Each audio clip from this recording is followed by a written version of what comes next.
Everybody, David Essel here with another story, another actually success story that I want to share with you that maybe will make a difference in your life and maybe will allow you to carry on when times are tough and times are difficult. And today I'm going to talk about one of my favorite people in the world, Randy Wayne White. Now, for many of you who read mystery novels, you'll know he's a bestseller. I don't know if he has like 18 or 19 novels out now or so, and his famous character is Doc Ford. Anyway, if you don't know about Randy Wayne White, please go ahead and Google him on the internet. He's just a fantastic person and amazing writer, just an incredible writer. Outrageously successful. But it wasn't always the case. And why I want to talk about Randy today is because he exemplifies to me following your dream, following your passion. As a matter of fact, Randy was the individual that wrote the foreword to my book, Slow Down, the Fastest Way to Get Everything You Want. And the foreword is hilarious. You know, I always tell people, if you buy the book Slow Down, the very first thing, read the foreword, read Randy Wayne, because that could be the best part of the whole book. He's just awesome. But let me tell you the story about Randy. Maybe you're finding yourself in the same position that he was in a number of years ago. Maybe you're finding yourself right there now and not sure what to do.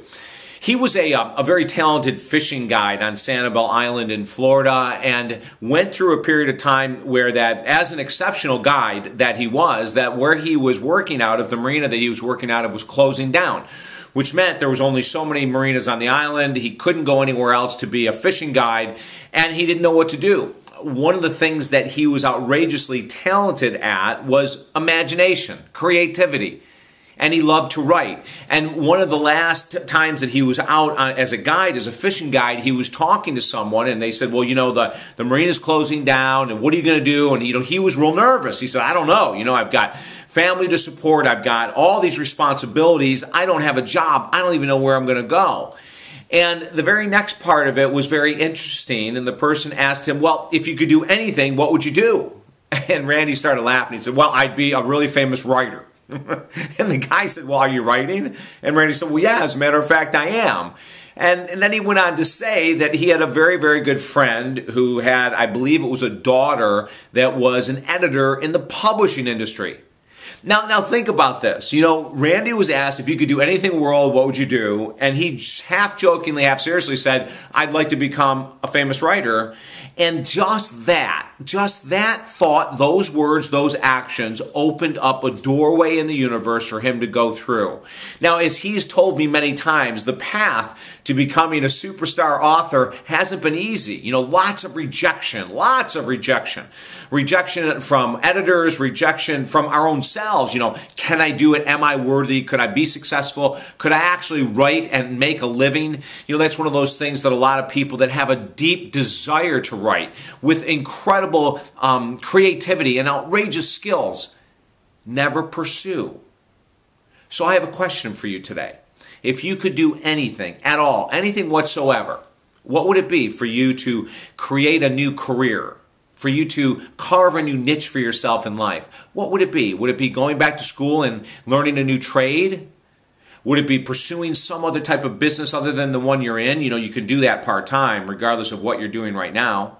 What would it be? That's a crucial question. The next question I'm going to ask you to answer is, on paper, what would be the first step to make that your reality?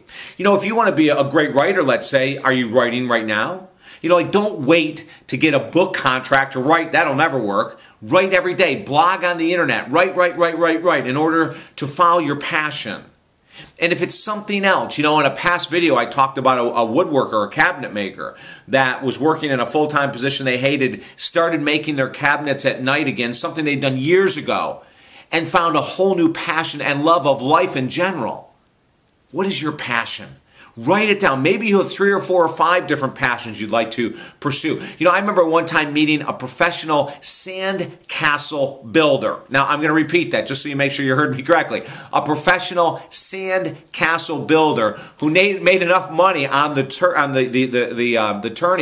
circuit of sand castle building competitions on beaches that's all they had to do. They followed their path, they followed their living, they followed what they loved, and they made a career. Now, eventually, they made a career out of it. It was years and years and years of doing it with no money whatsoever, but then they finally made a career. Kind of like what Randy Wayne White did. So Google Randy Wayne White, and please follow the exercises I gave you about writing down your passions, and then what's the first step to take to pursue it, even part-time.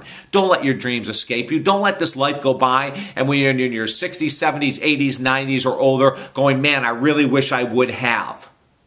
If I can help you in any way whatsoever, visit me at talkdavid.com. You know, we have a weekly wake-up we send out with inspirational quotes and books for you to read. Go ahead and sign up for that. And if I can help you one-on-one to go after your passion, your dream, I don't care what the economy is. I don't care what your job situation is. We can make a difference in our own lives right now by following our passions. Let's do that together. I'm David Essel. Visit the site, talkdavid.com, and I'll look forward to talking to you soon. Have a great day. Bye-bye now.